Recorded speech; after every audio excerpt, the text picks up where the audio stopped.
നമസ്കാരം. സക്സസ് പാത്തിന്റെ പുതിയൊരു വീഡിയോയിലേക്ക് എല്ലാവർക്കും സ്വാഗതം. ഇന്ന് നമ്മൾ വീണ്ടും ഒരു പ്രീവിയസ് ഇയർ ക്വസ്റ്റ്യനുമായിട്ടാണ് വന്നിരിക്കുന്നത്. എന്തുകൊണ്ടാണ് നമ്മൾ പ്രീവിയസ് ഇയർ ക്വസ്റ്റ്യൻസ് കൂടുതൽ നോക്കുന്നതെന്ന് വെച്ചാൽ നമുക്ക് സിലബസ് ഫുള്ളായിട്ട് കവർ ചെയ്യാനായിട്ട് പറ്റും. അതുപോലെ പെട്ടെന്ന് തന്നെ പഠിച്ചെടുക്കാനായിട്ടും പറ്റും. മാത്രമല്ല എക്സാമിന് കൂടുതലും ചോദിക്കുന്നതും പ്രീവിയസ് ഇയർ ക്വസ്റ്റ്യൻസിൽ നിന്ന് തന്നെ ആയിരിക്കും. അപ്പോൾ ഈ 3 ബെനിഫിറ്റ്സ് ആണുള്ളത്. അപ്പം നമുക്ക് വീഡിയോയിലേക്ക് കടക്കാം. ഒന്നാമത്തെ ചോദ്യം, ഉത്തരാർദ്ധഗോളത്തിൽ ഏഷ്യൻ ഭൂഖണ്ഡത്തിന്റെ ഏതു ഭാഗത്തായിട്ടാണ് ഇന്ത്യയുടെ സ്ഥാനം? തെക്ക്. ഉത്തരാർദ്ധഗോളത്തിൽ ഏഷ്യൻ ഭൂഖണ്ഡത്തിന്റെ തെക്ക് ഭാഗത്തായിട്ടാണ് ഇന്ത്യയുടെ സ്ഥാനം. ഇന്ത്യൻ ഉപഭൂഖണ്ഡത്തിന്റെ വടക്കേ അറ്റവും തെക്കേ അറ്റവും തമ്മിൽ ഏകദേശം എത്ര ഡിഗ്രിയുടെ വ്യത്യാസമാണുള്ളത്? 30. ഇന്ത്യൻ ഉപഭൂഖണ്ഡത്തിന്റെ വടക്കേ അറ്റവും തെക്കേ അറ്റവും തമ്മിൽ ഏകദേശം 30 ഡിഗ്രിയുടെ വ്യത്യാസമാണുള്ളത്. ഡെക്കാൻ പീഠഭൂമിയുടെ ആകൃതി എന്താണ്? ത്രികോണം. ഡെക്കാൻ പീഠഭൂമി ത്രികോണം ആകൃതിയിലാണ്. ഡെക്കാൻ പീഠഭൂമിയുടെ ആകൃതി ത്രികോണം ആണ്. ഇന്ത്യയിലെ ഏറ്റവും പഴക്കമേറിയ ഭൂവിഭാഗം? ഉപദ്വീപീയ പീഠഭൂമി. ഉപദ്വീപീയ പീഠഭൂമിയാണ് ഇന്ത്യയിലെ ഏറ്റവും പഴക്കമേറിയ ഭൂവിഭാഗം. അറബിക്കടൽ നദീവ്യൂഹത്തിൽ ഉൾപ്പെടാത്ത നദി? ഗംഗ. ഗംഗയാണ് അറബിക്കടൽ നദീവ്യൂഹത്തിൽ ഉൾപ്പെടാത്ത നദി. മൂത്തോൻ സംവിധാനം ചെയ്തത് ആരാണ്?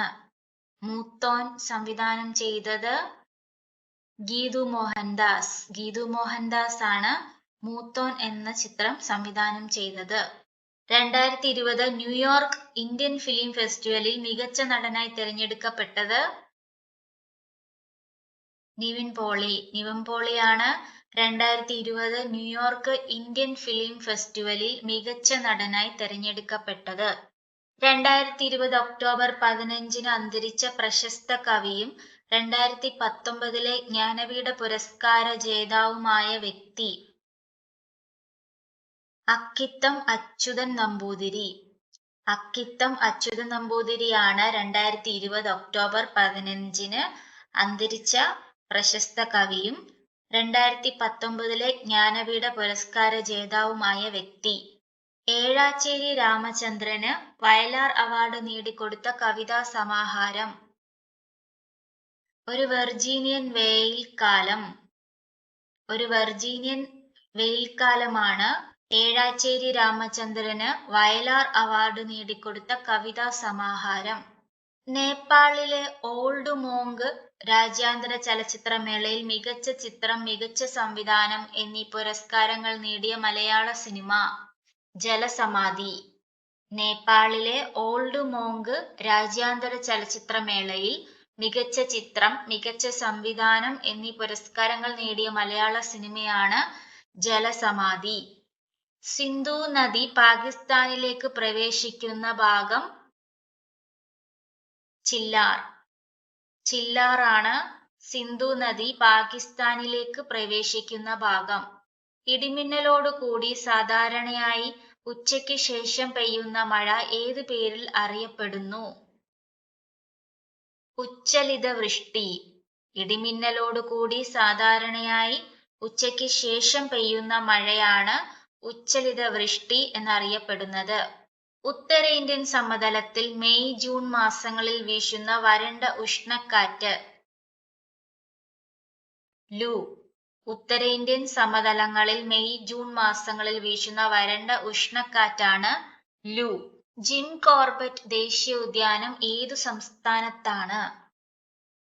ഉത്തരാഖണ്ഡ്. ഉത്തരാഖണ്ഡിലെ ദേശീയ ഉദ്യാനമാണ് ജിം കോർബറ്റ്. ടൈഗർ സ്റ്റേറ്റ് എന്നറിയപ്പെടുന്ന സംസ്ഥാനം ഏതാണ്? മധ്യപ്രദേശ്. മധ്യപ്രദേശ് ആണ് ടൈഗർ സ്റ്റേറ്റ് എന്നറിയപ്പെടുന്ന സംസ്ഥാനം. 2020 ടോറന്റോ രാജ്യാന്തര ഫിലിം ഫെസ്റ്റിവലിൽ അംബാസിഡറായി തിരഞ്ഞെടുക്കപ്പെട്ട ബോളിവുഡ് നടി? പ്രിയങ്ക ചോപ്ര. 2020 ടൊറന്റോ രാജ്യാന്തര ഫിലിം ഫെസ്റ്റിവലിൽ അംബാസിഡറായി തിരഞ്ഞെടുക്കപ്പെട്ട ബോളിവുഡ് നടിയാണ് പ്രിയങ്ക ചോപ്ര. ജമ്മുവിലെ ചരിത്ര പ്രസിദ്ധമായ സിറ്റി ചൗക്കിന്റെ പുതിയ പേര്? ഭാരത് മാത് ചൗക്ക്. ജമ്മുവിലെ ചരിത്ര പ്രസിദ്ധമായ സിറ്റി ചൗക്കിന്റെ പുതിയ പേരാണ് ഭാരത് മാത് ചൗക്ക്. ഇന്ത്യക്ക് പുറത്ത് സ്ഥാപിതമായ ആദ്യ യോഗ സർവകലാശാല സ്ഥിതി ചെയ്യുന്നത് ലോസ് ഏഞ്ചൽസ്. ലോസ് ഏഞ്ചൽസിലാണ് ഇന്ത്യക്ക് പുറത്ത് സ്ഥാപിതമായ ആദ്യ യോഗ സർവകലാശാല സ്ഥിതി ചെയ്യുന്നത്. ലോക ഭാഷകളെ പറ്റിയുള്ള പുതിയ കണക്കുകൾ പ്രസിദ്ധീകരിച്ച എക്നോലോഗ് പ്രകാരം ലോകത്ത് ഏറ്റവുമധികം ജനങ്ങൾ സംസാരിക്കുന്ന മൂന്നാമത്തെ ഭാഷ ഹിന്ദി. ലോക ഭാഷകളെ പറ്റിയുള്ള പുതിയ കണക്കുകൾ പ്രസിദ്ധീകരിച്ച എത്നോലോഗ് പ്രകാരം ലോകത്ത് ഏറ്റവുമധികം ജനങ്ങൾ സംസാരിക്കുന്ന മൂന്നാമത്തെ ഭാഷയാണ് ഹിന്ദി. 2020 ഫെബ്രുവരിയിൽ ഇന്ത്യ സന്ദർശിച്ച വിദേശ രാജ്യ തലവൻ ആര്? Donald Trump. 2020 ഫെബ്രുവരിയിൽ ഇന്ത്യ സന്ദർശിച്ച വിദേശ രാജ്യ തലവൻ ഡൊണാൾഡ് ട്രംപ് ആയിരുന്നു. ജവഹർലാൽ നെഹ്റുവിന്റെ അന്ത്യവിശ്രമ സ്ഥലം ശാന്തിവനം. ശാന്തിവനമാണ് ജവഹർലാൽ നെഹ്റുവിന്റെ അന്ത്യവിശ്രമ സ്ഥലം. അന്ത്യവിശ്രമ സ്ഥലങ്ങൾ നമ്മൾ ഷോർട്ട് വീഡിയോസ് ചെയ്തിട്ടുണ്ട്, അതൊന്ന് ചെക്ക് ചെയ്യാം. ഭരണഘടനയുടെ ആമുഖം തയ്യാറാക്കിയത് ജവഹർലാൽ നെഹ്റു. ജവഹർലാൽ നെഹ്റു ആണ് ഭരണഘടനയുടെ ആമുഖം തയ്യാറാക്കിയത്. നീലം കലാപം നടന്നത് ഏതു സംസ്ഥാനത്താണ്? ബംഗാൾ. നീലം കലാപം നടന്നത് ബംഗാളിലാണ്. 1859 നീലം കലാപം ബംഗാളിൽ വെച്ച് നടക്കുന്നത്. ഏതു വർഷമാണ് നീലം കലാപം? 1859. ഇന്ത്യൻ പ്രസിഡന്റ് പദവിയിലെത്തും മുൻപ് ഡോക്ടർ രാജേന്ദ്ര പ്രസാദ് വഹിച്ചിരുന്ന പദവി? ഭരണഘടനാ നിർമ്മാണ സഭയുടെ അധ്യക്ഷൻ. ഇന്ത്യൻ പ്രസിഡന്റ് പദവിയിലെത്തും മുൻപ് ഡോക്ടർ രാജേന്ദ്ര പ്രസാദ് ഭരണഘടനാ നിർമ്മാണ സഭയുടെ അധ്യക്ഷനായിരുന്നു. ഇന്ത്യയുടെ രണ്ടാമത്തെ രാഷ്ട്രപതി?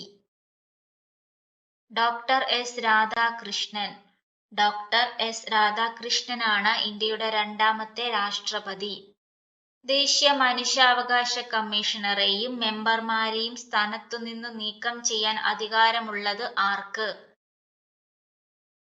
രാഷ്ട്രപതിക്ക്.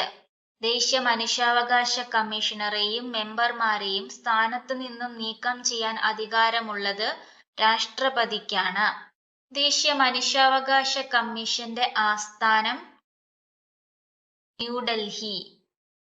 ന്യൂഡൽഹിയാണ് ദേശീയ മനുഷ്യാവകാശ കമ്മീഷന്റെ ആസ്ഥാനം. ദേശീയ മനുഷ്യാവകാശ കമ്മീഷൻ സ്ഥാപിതമായത് 1993 ഒക്ടോബർ 12-നാണ്. 1993 ഒക്ടോബർ 12-നാണ് ദേശീയ മനുഷ്യാവകാശ കമ്മീഷൻ സ്ഥാപിതമായത്. ഇതിന്റെ ആസ്ഥാനം ന്യൂഡൽഹിയാണ്. ഇന്ത്യയിലെ ആദ്യത്തെ ദേശീയ മനുഷ്യാവകാശ commission chairman justice Ranganath Mishra. Justice Ranganath മിശ്രയാണ് ഇന്ത്യയിലെ ആദ്യത്തെ ദേശീയ മനുഷ്യാവകാശ കമ്മീഷൻ ചെയർമാൻ. ദേശീയ മനുഷ്യാവകാശ കമ്മീഷൻ സ്ഥാപിതമായത് 1993 ഒക്ടോബർ 12-നാണ്. ഇതിന്റെ ആസ്ഥാനം ന്യൂഡൽഹിയാണ്. ആദ്യത്തെ ദേശീയ മനുഷ്യാവകാശ കമ്മീഷൻ ചെയർമാൻ ആയിരുന്നത് ജസ്റ്റിസ് രംഗനാഥ മിശ്രയാണ്. ദേശീയ വനിതാ കമ്മീഷൻ അംഗങ്ങളെ പദവിയിൽ നിന്ന് നീക്കം ചെയ്യാൻ അധികാരമുള്ളത് ആർക്കാണ്? കേന്ദ്ര സർക്കാരിന്. ദേശീയ വനിതാ കമ്മീഷൻ അംഗങ്ങളെ പദവിയിൽ നിന്ന് നീക്കം ചെയ്യാൻ അധികാരമുള്ളത് കേന്ദ്ര സർക്കാരിനാണ്. ഇന്ത്യയുമായി വാണിജ്യ ബന്ധം സ്ഥാപിച്ച ആദ്യ യൂറോപ്യൻ ശക്തി? പോർച്ചുഗീസുകാർ. പോർച്ചുഗീസുകാരാണ് ഇന്ത്യയുമായി വാണിജ്യ ബന്ധം സ്ഥാപിച്ച ആദ്യ യൂറോപ്യൻ ശക്തി. ഈസ്റ്റ് ഇന്ത്യ കമ്പനിയിൽ നിന്നും ഇന്ത്യയുടെ ഭരണം ബ്രിട്ടൻ ഏറ്റെടുത്തത് ഏത് വർഷമായിരുന്നു? 1858. ഈസ്റ്റ് ഇന്ത്യ കമ്പനിയിൽ നിന്നും ഇന്ത്യയുടെ ഭരണം ബ്രിട്ടൻ ഏറ്റെടുത്തത് 1858-ലായിരുന്നു. ബംഗാളിൽ ദ്വിഭരണം നിർത്തലാക്കിയ governor general? Warren Hastings. Warren Hastings ആണ് ബംഗാളിൽ ദ്വിഭരണം നിർത്തലാക്കിയ ഗവർണർ ജനറൽ. ആധുനിക ഭാരതത്തിന്റെ നവോത്ഥാന നായകൻ എന്നറിയപ്പെടുന്നത് ആര്? രാജാറാം മോഹൻ റോയി. രാജാറാം മോഹൻ റോയി ആണ് ആധുനിക ഭാരതത്തിന്റെ നവോത്ഥാന നായകൻ എന്നറിയപ്പെടുന്നത്. ഇന്ത്യൻ നവോത്ഥാനത്തിന്റെ പിതാവ് ആര്? അതും രാജാറാം മോഹൻ റോയി ആണ്. ഇന്ത്യൻ നവോത്ഥാനത്തിന്റെ പിതാവ് രാജാറാം മോഹൻ റോയി. ആധുനിക ഭാരതത്തിന്റെ നവോത്ഥാന നായകൻ എന്നറിയപ്പെടുന്നതും ഇന്ത്യൻ നവോത്ഥാനത്തിന്റെ പിതാവ് എന്നറിയപ്പെടുന്നതും രാജാറാം മോഹൻ റോയി ആണ്. ഇന്ത്യയുടെ മാഗ്ന കാർട്ട എന്ന് വിശേഷിപ്പിക്കുന്നത് എന്തിനെയാണ്? മൗലികാവകാശങ്ങൾ. മൗലികാവകാശങ്ങളെയാണ് ഇന്ത്യയുടെ മാഗ്ന കാർട്ട എന്ന് വിശേഷിപ്പിക്കുന്നത്. ഇന്ത്യൻ ഭരണഘടനയുടെ ആണിക്കല്ല് എന്നറിയപ്പെടുന്നത്